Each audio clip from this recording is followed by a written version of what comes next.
in my new book, The Communism of Love, which was published in December 2020 by AK Press, I explore love as a powerful activity and as a human aspiration.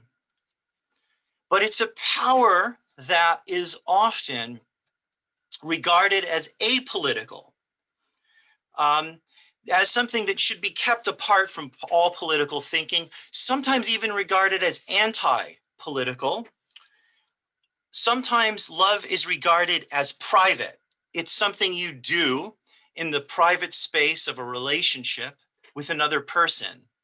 So a non-public or even anti-public activity. And sometimes, and this is sometimes connected to the spiritual discourse, some of the spiritual discourses, bringing us already back to some of Glenn's opening remarks, as love as being ineffable, right? As some type of an experience that is so powerful, but yet also so mysterious that we cannot speak of it. There are so many examples of people who think of love in these ways: anti-political, apolitical, ineffable, private. But one sharp example comes from philosophy, and that's from Hannah Arendt. In The Human Condition, which was published in 1958, Hannah Arendt called love, and I'm quoting her here, the most powerful of all anti-political human forces, close quote. And later, Hannah Arendt was watching James Baldwin, the great Black radical activist, talking about love in the struggles of Black people in the United States. And she wrote James Baldwin a letter in 1962, warning him against thinking or speaking about love in relation to politics. Okay, so suffice it to say that there's a lot, and there are many, many other examples of people who want to keep love away from all these things. But I argue against every one of these tendencies, all of them. And I want us to think through the political and also the social dimensions of love. And I want us to confront love's materiality as a communist relation in our lives, as a real communist, active communist relationality in human lives. So now, before going any further, I have to say something about love and communism. So some definitions. Following Erich Fromm, I define love as an activity and not as a private property. That is, that love is something we do. It's not something we get or give. It's not an object or a commodity. It's an active form of human relations. And it's not governed by money or the logic of capital, which is to say it's a relation, love, it's an active relation, but it is not an exchange relation. It's not an exchange relation. It's not something you do in exchange for something else. So this is one first pass on defining or thinking what is love. Another layer. Love is also our active participation in the various becomings of other people. So this is what we could call in philosophy the ontological dimension of love. It's a participating in the other's becoming something they are not yet, such as in the way we participate in our children, our friends, or partners becoming what they are able to become, what they would like to become, but are not yet. Okay, so one of the active forms of love, for example, that is in the relationship between myself and my two young sons is my participation in their becoming what they are not yet, right? My participation in their becoming what they are not now. We'll have to say more about love. That's just a start. Now, what about communism? Let me start by saying I define communism as no form of government. I follow actually Karl Marx's original definition of communism, which he wrote in 1848 with 1845 and 1846 in the German Ideology with Friedrich Engels. So in that text, when he defined communism, he defined it as the real movement that abolishes the present state of things. So I think of communism, not love here, as an active abolitionist opposition to the existing world. And so communism is a form of life. It is not a form of government. Again, it's something we do. It's something we activate. It's something we do together. Communism, I understand then as an effort to overthrow the rule of exchange value, because if Marx defines communism as the real movement to abolish the present state of things, we always have to answer the question, what are the real movements and what is the present state of things? And so we want to, when we understand communism, we want to think about the abolition of the existing state of things. We want to overthrow the rule of exchange value, and we want to think about other values instead. Exchange value is not the only value. Think about Albert Eiler's music that was opening in this session. People didn't pay him to play that music. They paid him to stop playing it. He was beaten up for playing that music. Summertime is one of the earliest pieces of Albert Eiler. The later pieces, maybe half of you would have run out of the Zoom if you had heard some of the later pieces. No, I don't think you would. But I just mean that there are other values than exchange value in the world. We'll talk about that too today. So when I think communism, coming out of the early definition of Marx, I think of a movement towards healthy human relationality, not something that is carried out or imposed from above through the state. This is the communism of what Marx called the Gemeinwesen, which Glenn mentioned this term in the beginning, Gemeinwesen, G-E-M-E-I-N, W-E-S-E-N. It's a strange German word that is usually left untranslated because it has it's not thank you, Glenn, for putting that in the chat. It has a peculiar meaning. It's the common essence, but it refers to the Gemeinwesen refers to the real community, how it is, but also how it could be or should be. And it refers to our communal being, the way that we are connected to others, humans within the human community. All right, so now you just have preliminary ideas of love and communism as I mean them. Not enough, I know. My critique of Erich Fromm's theory of love will help to further clarify some of the distinguishing features of the theory that I've developed, and I want to get your thoughts on. First, Erich Fromm, he too optimistically, in my view, conceived of psychoanalysis as praxis. You know, if you go look up, you have the text of Erich Fromm, The Art of Loving, that was up on the Incite Seminar web page. But if you go and look at Erich Fromm, he was a Marxist and a Freudian, okay? But when he thought about politics, he was a bit too much the Freudian, in my view. And he thought about these great big social problems. And then when he thought about solving them, he thought about psychoanalysis. He thought about, much too, in my view, he thought about psychoanalytic praxis as the way to deal with the problems he diagnosed. Another problem I have with Fromm, which again is going to help me to share what I want to say today, is that he spoke about love in too generic a way. This is very common of philosophers of his generation who were defining big concepts, critical theorists in Germany. When he wrote about love, it was this generic thing.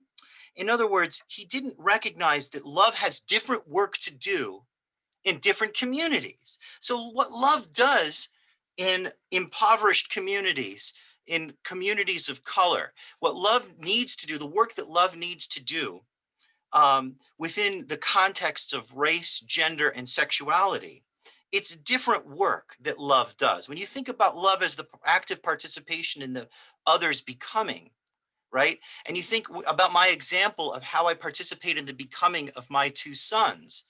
This work is different if you are raising young Black children in a white supremacist society where every single image is an image that degrades um, and undermines the identity, and we could say self-love.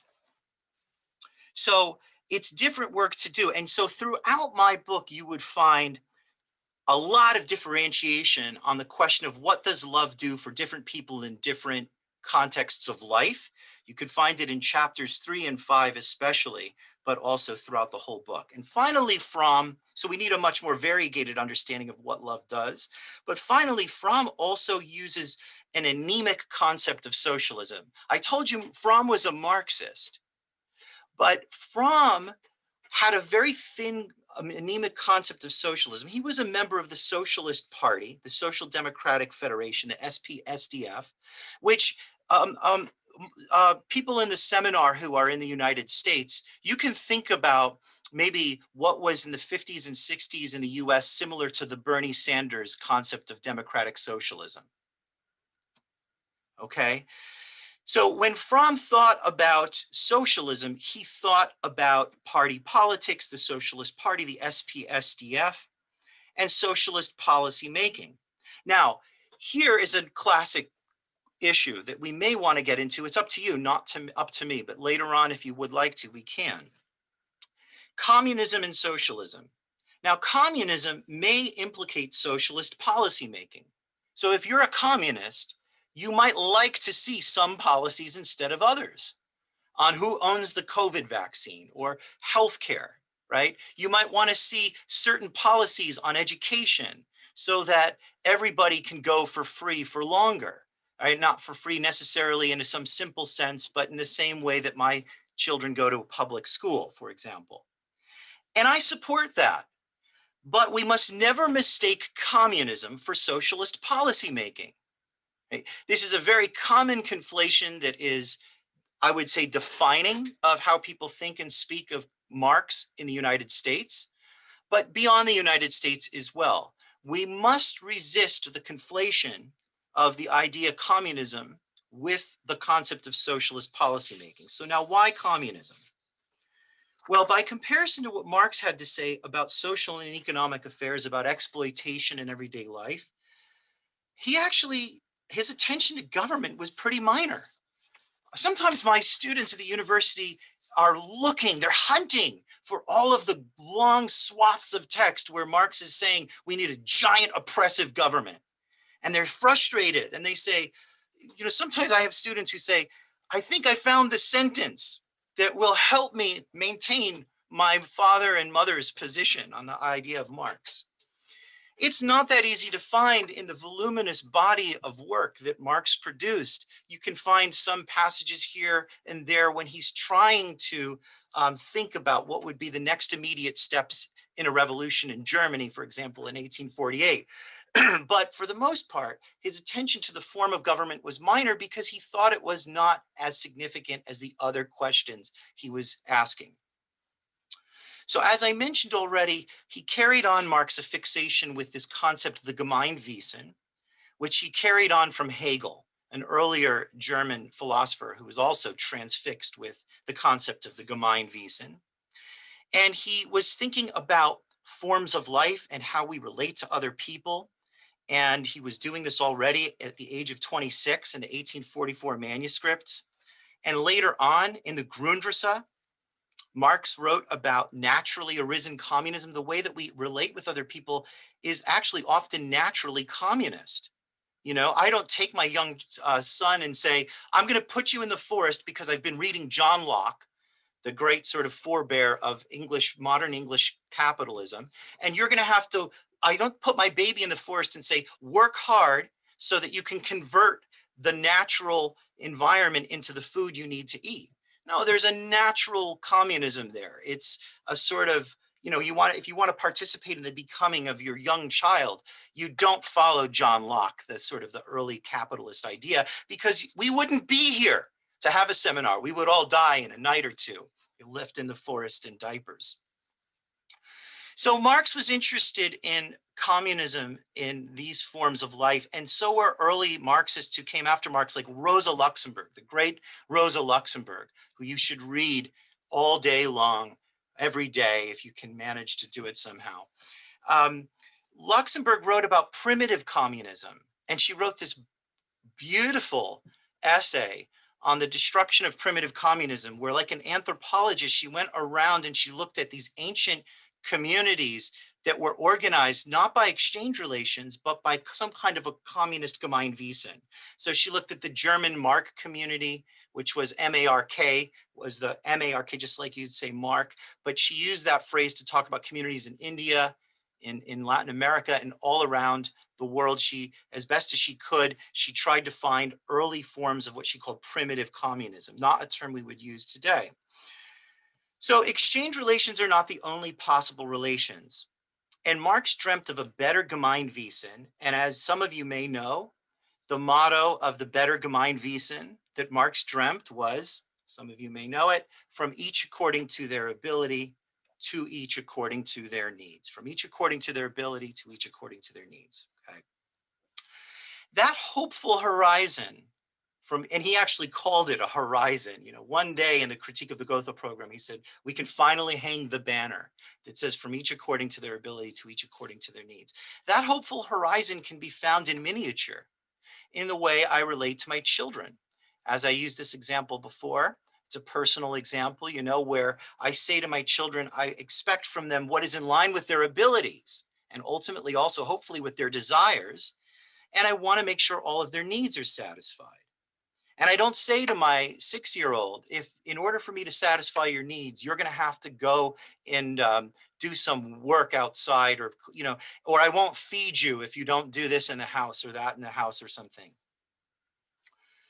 So we can find similar little islands of communism in different love relations with others. You may have these little islands of communism with partners and family and friends and comrades.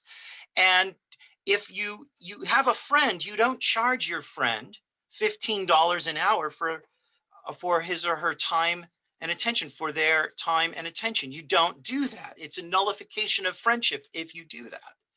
Okay, so the liberals aside, who are always pining away for $15 an hour, which is a living wage for a family of 4 in 1931, you know, $15 an hour ruins friendship. If you come to me in a time of need and I say, I'm here for you, but you have to pay me $15 an hour, I am telling you, I am not your friend. Exchange value is not the only value. Exchange relations are not the only relations. There are people around the world tending to gardens for produce, for fruits and vegetables that are eaten and never converted into commodities. They're eaten and shared. Of course, some people have a surplus of produce. They bring it to the farmer's market. They enter it into exchange relations of the capitalist society. But there are many people, and there are long histories of many people as well, who don't do produce food in the context of exchange relations and exchange values. There are also people everywhere around this world, heightened and intensified in the context of COVID-19, who are taking care of other people, doing the best by the ones that they love. And for many such caregivers, being paid is not their motivation. It might be good to be paid. We might want to pay all caregivers, but some of the great feminist Marxist writers that I like in the autonomist Marxist tradition, people like Leopoldina Fortunati and Silvia Federici, they point out that even if you could get paid for care, the care has to be given in any case. Even outside, you know, we would like maybe to get wages for housework or something like that, but you cannot make care contingent upon capital. Okay, so many of us, so we have these precious no-go zones already. Sometimes they're too small. We're precious no-go zones for capitalist exchange relations, where we say, you are not welcome, the logic of capital. You cannot organize this relationship. And these are, and there are precarious, I call these precarious little communes of everyday life. Many of us have lived inside of them or have been painfully estranged from them during this period of global pandemic. Here is one of the places where I really appreciate Bell Hooks, the Black writer and feminist who's written a quartet of books on love that are always ignored by philosophers who write about love. Philosophers who write about love love to ignore bell hooks. And it's a terrible thing because she has a lot to say and offer to the conversation. So one of the things that bell hooks does is she says, look, a lot of people don't have love inside of family. Those are spaces of abuse. And in a time of lockdown and COVID-19, you have victims who are quarantined with abusers. And oftentimes people have to flee their home in search of love. And love is not the space of the family. Love is only something one can touch when they flee from the family. And we should never assume that people find love inside of the family, because unfortunately, as much as that should be the case, it simply is not. So love is a practice that expresses, I claim, a communist aspiration. And why I think this is important is because I also claim that this may be a near universal aspiration. Can you imagine if it were true that humans all around the world, in the incredible diversity of the world, nonetheless all possessed a communist aspiration? How frightening that would be to so many, to recognize and to confront a communist aspiration inside of them. This communist aspiration um, is maybe something we are not aware of. Um, but there is, I think, for most people in the world, there is a certain communism in striking distance. And what we hope is that it will offer us refuge from, or an alternative to, a life that is otherwise governed by the logic of capital. What if we could identify, this is a question, an open question, what if we could identify the communism of love in the relationships that mattered most to us? In the relationships, or the longing for the relationships, because many people, you cannot just assume love. It's not always there, right? But we long for it when in its absence. So what if we could identify the communism of love in the relationships that matter most to us, in the relationships that make our lives worth living, that help us to realize our personalities, to develop our gifts, to become in healthy ways? It is the experience and practice of love, more than anything else in a human life, that reveals the extent to which the best things under capitalism are the least capitalist things. Perhaps it's late in the session for me to tell you that I am an anti-capitalist, but that is part of the reason why, is because the best things, the things we appreciate most in our lives, are the least capitalist things. And when capitalism converts those things into commodities, it destroys them. That is true of education. Okay, that is why insight matters. That's why it matters to me for former students of mine to keep in touch with the content of the university, even after they've long finished paying for it. And it is also true of love. Okay, so there is much to be said about the commodification of love, and this is perhaps something you will want to discuss, but then again, that is just up to you. In the final analysis of my book, love appears as a power that generates togetherness and courage, as Glenn mentioned in his introduction. Togetherness and courage. This courage is a courage to act in the name of what we deserve and demand. And this togetherness is expressed through forms of collective action. And that is including, but not limited to, revolts and rebellions. And I want to talk a little bit about that as well, because a lot of people think that communism and love are not, as not only Glenn, but many people who have responded in a superficial way to the title of my book have responded with this perplexity about the combining of communism and love. But I also think we have to look at the combining of love with revolt and insurrection and other social upheavals. So maybe I will try something to say about that soon here. And I am watching the time to make sure that the main event doesn't get short shrift. That's our open discussion. So So love makes commitments, and some commitments are difficult to make, you know, not only for lack of courage, but also from indecision. And there are some personal dimensions to the study of love. And there are very personal dimensions that affect the intimate affairs of a human life. And I know that some people in this seminar will want to talk about those things. And that is absolutely a part of the theory of love I offer. However, I will tell you that I de-emphasize it because the tendency is often to treat love as something that is only there in the spaces of intimate relations between two lovers, for example. And the tendency of what Eva Illouz calls the romantic utopia, she has a book called Consuming the Romantic Utopia, is to treat love in this miniaturized, I call it in my book, a shrinking love, you know, fitted only for the private affairs of two people in a sexual or love relation. So it definitely works in those spaces, but I want to break this entrapment of love. In some sense, there to continue the project of Alexandra Kollontai, who wanted to see love break the confines of the bourgeois family, the private space of the family and its borders. We'll talk about that here in a moment. So, so love often enters the scene as the substance that gives us the confidence to make the commitments we would not make without it. I think that bears repeating. I mean, so just think about that, if you will, that love enters the scene as the substance that gives us the confidence to make the commitments we wouldn't make without it.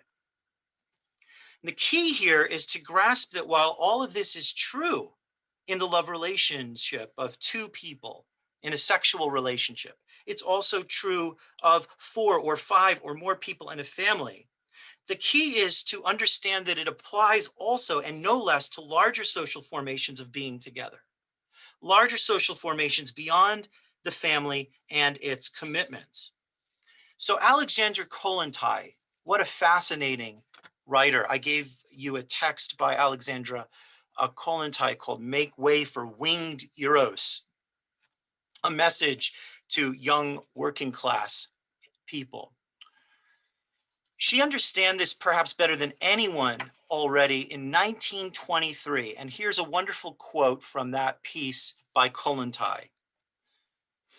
Love is not in the least a private matter, she says, concerning only the two loving persons. Love possesses a uniting element which is valuable to the collective, she says. Also, she says, for a social system to be built on solidarity and cooperation, it is essential that people should be capable of love and warm emotions. Close the quote. Now, this concept of being capable or incapable of love is very important. And I'm going to maybe save this for your interest if you want to talk about capable and incapable of love, because it is actually not true that everyone is capable of love. One of the great enemies of love is narcissism. And we can talk about that. We can talk about that if you want to, but this goes back to Fromm, but not only to Fromm, but it's got a deep trajectory within psychoanalytic theory. So we can talk about that if you want to. But that doesn't mean if one is incapable of love that they are forever incapable of love. Okay, this is also an important point. Okay, so to see this broader applicability that Kollontai talks about beyond the family, as she insists, I argue that we have to learn to see the practice of love in moments of revolt, riot even, and insurrection. Commonly, it is said that when people rise up, for example, in Black Lives Matter protests, the George Floyd rebellion, but right nearby to where I am sitting, Michael Brown in Ferguson, Missouri, and Freddie Gray in Baltimore, the early sort of uprisings of BLM, people say, why do they hate their community? And they wonder, why do they hate their community when they see a gas station on fire? It's a strange question to ask, as if love for a community is only to be expressed in safeguarding the major businesses of the capitalist class. We have to learn to see the love in revolt. Both love and revolt, different as they go in search of others with whom to make common cause. Both love and revolt discombobulate everyday life. They discombobulate usual composure and the interpersonal order. And their upheavals are always suggestive of and hopeful for something better on the horizon. When you fall in love with another person, and isn't it strange that people would want to do that after the pain and the suffering of that experience? You know, this is something that I take up at great length in my study with Elizabeth Beck-Gersheim and Ulrich Beck, is they study how while divorce rates skyrocket, people marry more. You know, people are driven back to trying this horrific and often catastrophic experiment in loving other people, even against the pain of it. And it's because this irrepressible desire for something better than what is, right? To abolish what is and move towards what ought to be, is not broken in us. That desire is not liquidated in us by the failures and the pain of love. And the upheaval also seeks something better than what is. You know, so people going into the streets who rise up against white supremacy and mass incarceration and police brutality and racial profiling. This is a collective search for something hopeful on the horizon. So let us be done with concealing the communism of love. A part of my argument is to say it's something of an uncovering. It's something of a unveiling toward an epiphanous moment, because I believe that we all can understand the communism of love, but we don't want to, many of us, for a wide diversity of reasons. Let us be done concealing it, and let us reject any ideological refusal to see love as a communist power. Now, who doesn't want to see love as a communist power? Well, the resistance comes from many places, I've found. Obviously, it comes from conservative corners. It certainly comes from liberals. You know, there was in the United States, a candidate for the presidency in the Democratic Party, Marianne Williamson, who spoke of love, but she was a capitalist to the bone marrow, right? So love is not, love as a communist power is not a liberal position. It's not a conservative position. And anarchists, my good friends, my comrades, my anarchist comrades, who I've learned so much from and share so many sensibilities with. Do you know, so many anarchists, much like their conservative enemies, also just like their conservatives they hate, refuse to see communism outside of the state. So many anarchists, when they think communism, they think like your right-wing uncle thinks, that it's this giant state apparatus, you know, that is always repressive, totalitarian in its inclinations and so forth. So my dear anarchist friends and comrades need to abandon this very important conservative disposition that is often inside them. And there are reasons, and there's a history of that. There's a long history of that, which can be unpacked. So if we do not see or think about the communism of love, I claim that that is because because we do not think enough about love. We like to sometimes talk about things without bothering to define them and reflect upon their meaning. Communism is one of those things. Socialism is one of those things. Love is another, you know. We have to somehow keep it in some discursive circulation, even without bothering to think what it means. But if we think about what love is and does for real people in the world, what it does for real people in the world, we will see its communism, I claim. And the communism of love has to be made visible. And that epiphany and visibility is the great hope of and aim of my theory. Now, I'm drawing to a conclusion here in just a minute. But I want to add before concluding that love is not the special domain either of the many generations of countless communists who've also ignored love. You know, communists haven't really, I made a little swipe at my comrades and friends who are anarchists, who are my people.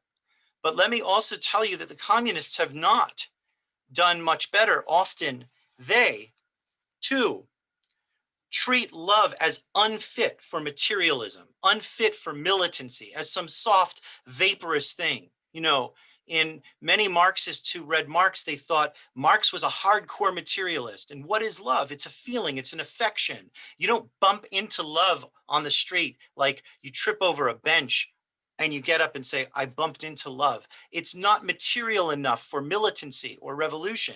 So many communists have ignored love and placed it into a category of affection or immaterial. I disagree. I think that love is a materiality, and we can experience it and have experienced it. Also, many communists view love as an idealist residue of religion or of some kind of an expression of secular and spiritual humanism. So this goes back a little bit to contact with some discourse on spirituality, which maybe some of you will want to ask about or talk about. I will just say briefly that many subjects have been abandoned because they have been regarded as subjects for theology and poetry and not for people who want to think about the radical transformation of the world. And so a wonderful book by Franco Berardi, the Italian writer, called The Soul at Work in 2009, Berardi said, you know, nobody wants to talk about the soul. We Marxists and revolutionaries, we don't want to talk about the soul because we think it's only for theology. What a loss, he said. I want to talk about the soul in a materialist way. And you could say, in a sense, that this is exactly what I want to do with love. Okay. Now, however, those who aspire to love, and I will claim here on a limb, since this is my last, my closing, that this includes everyone everywhere. And in case you don't know, I was schooled in postmodern philosophy, and some of my students know that. And and so I've been taught to beware all claims of universality. So I was a student of Jacques Derrida's a long time ago. So I've been put off from claims of universality. But I don't agree that there is nothing that approaches this effability of the effability of the universal. You know, people may define dignity in many different ways, but you would be hard pressed to find someone who doesn't want it. And love is a similarly universalistic, if not already universal aspiration. Those who aspire to love, I claim, have to see the communism of that aspiration. And maybe one of you will say, why do they have to do that? You're just a communist. Of course you're going to say that. This is only partly true. It's also because only in seeing the communism of that aspiration can we understand the relation of love to all of the other relations that govern our lives. Can we see that there are other ways of being in the world and that we prefer them, other logics of life, and we need them, not only preference, we need them. If we don't learn this from coronavirus, we must learn it from the ecological crisis. We should have by now. And it is not only ecology and virus that kills us, but there are psychological frailties in this highly technological capitalist world that have brought us to the brink of a functional human existence, deformed and disfigured human relations.